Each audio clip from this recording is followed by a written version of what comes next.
In this lesson, we are going to take a look at a range of assessments that make up a comprehensive assessment system. We start by defining assessment, including what it is and what the purposes and goals are. Assessment is very simply the gathering of information about student performance.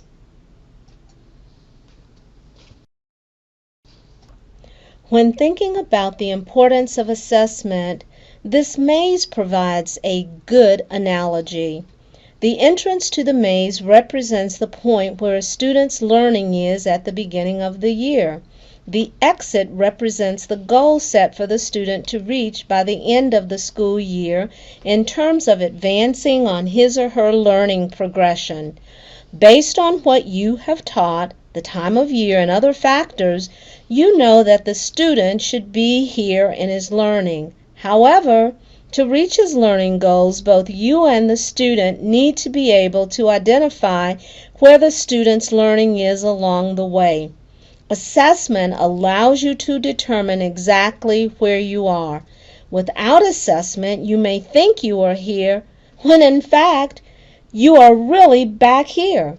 Assessment makes it clear where your students are in their learning and also helps you identify what you can do differently to ensure that their learning stays on track. The overarching goal of assessment is to improve student achievement. As we discussed in Lesson 1, when we collect and analyze data, we have information on which to base decisions. This in turn leads to improved student achievement. Interpreting information from assessment data involves making inferences. The critical issue in database decision making is the degree to which one has confidence in the inferences drawn from the data. Therefore, skills in analyzing and interpreting assessment data are essential for making educational decisions.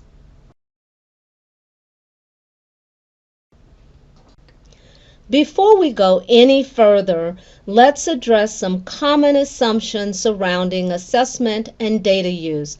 The first assumption is that good teachers just know. Somehow intuitively, they just know what is happening with their students and their learning, and therefore assessments are not helpful.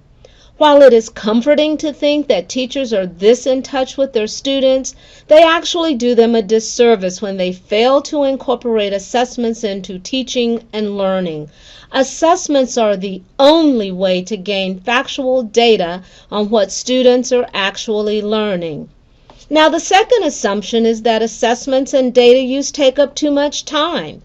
While it is true that assessing takes time and careful planning, the truth is that in the long run, the use of data to improve teaching practices will mean that time is not wasted on things students already understand and is instead spent in areas where students need more assistance or practice.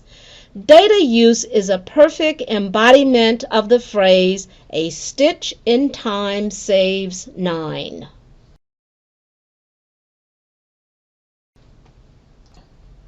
What are outcome data, and how can these data help us improve teaching and student learning? Outcome data describe how a student or group of students is doing at a particular point in time, and these data communicate the degree to which a student or group of students has acquired specified knowledge, skills, and attitudes.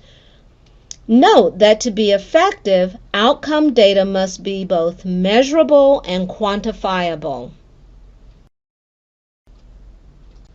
When deciding on an assessment tool to use, for example, a benchmark assessment or a local level assessment, it is important to ask yourself the following questions.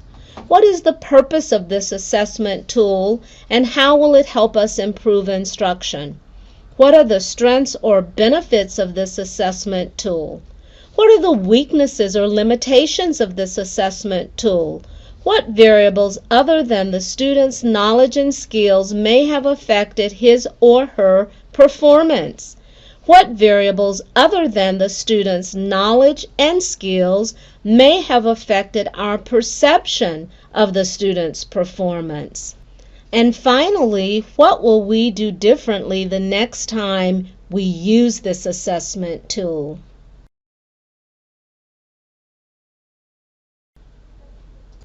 Assessments can be categorized based on how they are administered and what they intend to measure. Standardized assessments give data on many students on multiple targets. Classroom assessments focus on individual student outcomes for narrowly defined targets. It is very important that as teachers we understand which kinds of assessments are appropriate for what purposes.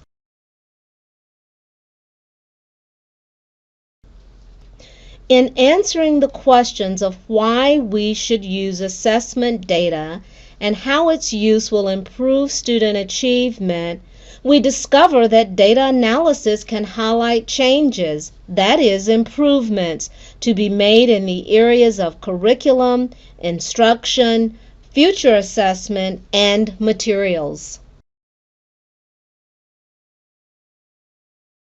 Making sense of the data.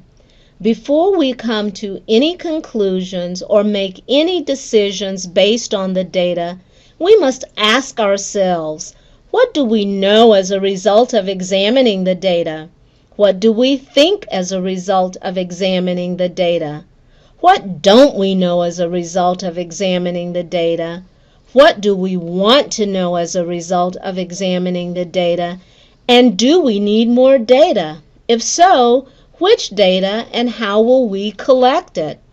Answering these questions is critical since we don't want to jump to conclusions that may result in faulty instructional decisions. One assessment may not give us all the answers we need.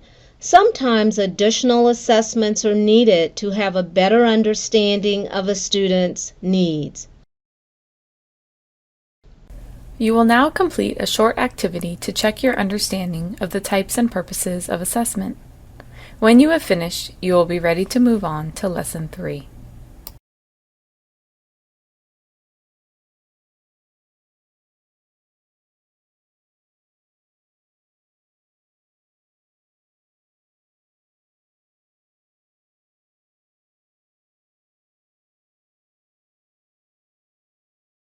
You have now completed Lesson 2. You are now ready to begin Lesson 3, Developing a Comprehensive Assessment System.